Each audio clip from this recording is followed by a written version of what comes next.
I am hatred. When you look at me, you look at hate. I don't know what love is. Two words I don't like to use are love and sorry, because I'm about hate. Join us as we probe into life and crimes of coast-to-coast killer, from his tumultuous early years to his final moments of reckoning. Tommy Lynn Sells, the coast-to-coast killer and the cross-country killer, was an American pedophiliac, hebephiliac, and necrophiliac serial killer, serial rapist, family annihilator, abductor, and robber, who claimed to have murdered over 70 people. How many people have you killed? Lord, I don't know. I don't know. 10? Yeah, 20? probably. 30? It's up there. 50? But see, I'm not Billy the Kid making notches on my holster, so I know it's been a lot. Tommy Lynn Sells' early life was governed by sheer chaos. Neglected and abused, his childhood was marked by an alarming temperament, quick to anger and exhibiting early signs of a disturbed mind. Animal cruelty, arson, and unwarranted aggression towards peers. Sells was born on June 28, 1964 in Oakland, California. He had a twin sister named Tammy Jean. They were two of the 5 children in his family, having been brought into the world by Nina, their unmarried mother. A few months later, Sells and his sister contracted meningitis. He survived, but she died. Shortly thereafter, he was sent to live with his aunt. 2 years later, Nina brought him back home when she learned that his aunt wanted to adopt him. When Sells was 7 years old, he began drinking. At 8, he was molested by a man with Nina's consent. At 10, he began abusing drugs. 3 years later, a naked Sells climbed into his grandmother's bed while she slept. This incident caused him to be banned from the house, and not long afterwards, his mother and siblings suddenly left town, abandoning him. A few days later, he assaulted a female by striking her with a pistol in a fit of rage. In 1978, 14-year-old Sells was on the road, living the life of a permanent drifter. In May 1981, Sells reunited with his family in Little Rock, Arkansas, but Nina threw him out after he tried to abuse her.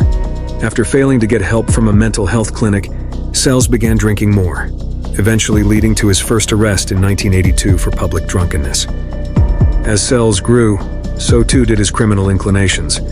His life became a nomadic journey across the United States, each stop marked by violence and theft. From breaking and entering to the cold-blooded murder of innocents, Sells' crimes was a man lost to his base impulses, a predator hiding in plain sight. His known murders were mostly random, often motivated by rage and many times accompanied by drug and alcohol use. He often showed inclination toward petite women whom he targeted, finding them sexually appealing. Tommy Lynn Sells lived most of his adult life as a drifter, committing various crimes, including murder, across the United States throughout the 1980s and 90s. While his actual body count is unknown, he confessed to over 70 murders, but he later admitted to fabricating murder stories in hopes of getting a life sentence instead of death, just as a previous drifter convicted in Texas, Henry Lee Lucas, had succeeded in years before. Sells at the age of 15 had committed his first murder. He broke into a residence and discovered a youngster being sexually abused by the homeowner. Sells committed a number of unrelated offenses such as stealing, drunk driving, and violence, but what he really adored was murder. He relocated to St. Louis, Missouri in 1983, and there he fatally beaten a mother and her daughter with a baseball bat. Sells would go on to commit several more murders. On October 15, 1987, he drugged Stephanie Stroh with LSD before strangling her to death. Then he covered her feet with cement and left. The most gruesome crime he has been linked to involved the bludgeoning of a pregnant St. Louis woman and her 2 children, one of which she gave birth to during the attack in 1987. Her husband was found shot 3 times in the head in a nearby field, severely injured. But what scarred the memory of nation indefinitely was the horrendous molestation and murder of 2 young girls. December 31st, 1999, Del Rio, Texas. The Harris home, usually filled with warmth and laughter, became the stage for one of the most chilling episodes in American criminal history. Tommy Lynn Sells this night executed a plan born from that would destroy the lives of 2 very young girls.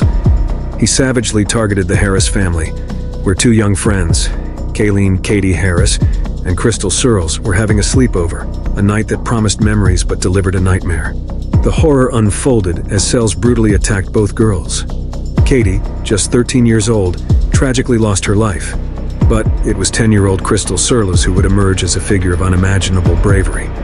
Despite suffering a life-threatening wound, Crystal played dead until Sells departed, a decision that required both quick thinking and incredible courage. In the aftermath, with her throat severely injured, Crystal ran for her life seeking help.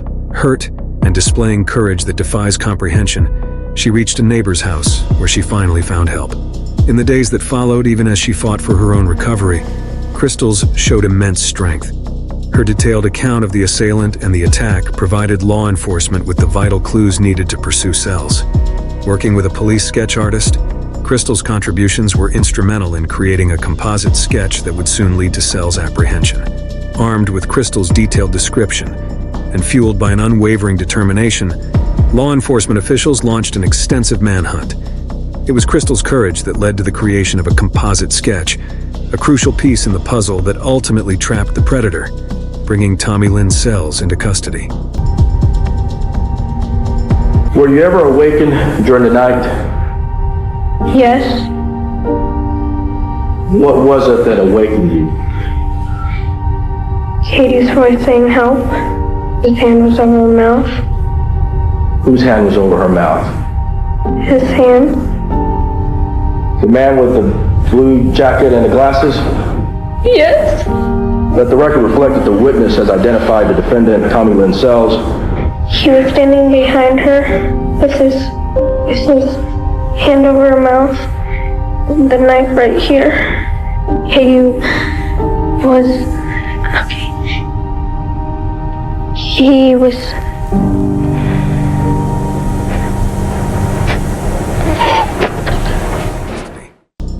He was captured in January 2000, when he was arrested for the slaying of 13-year-old Katie Harris in the early morning of December 31st, 1999.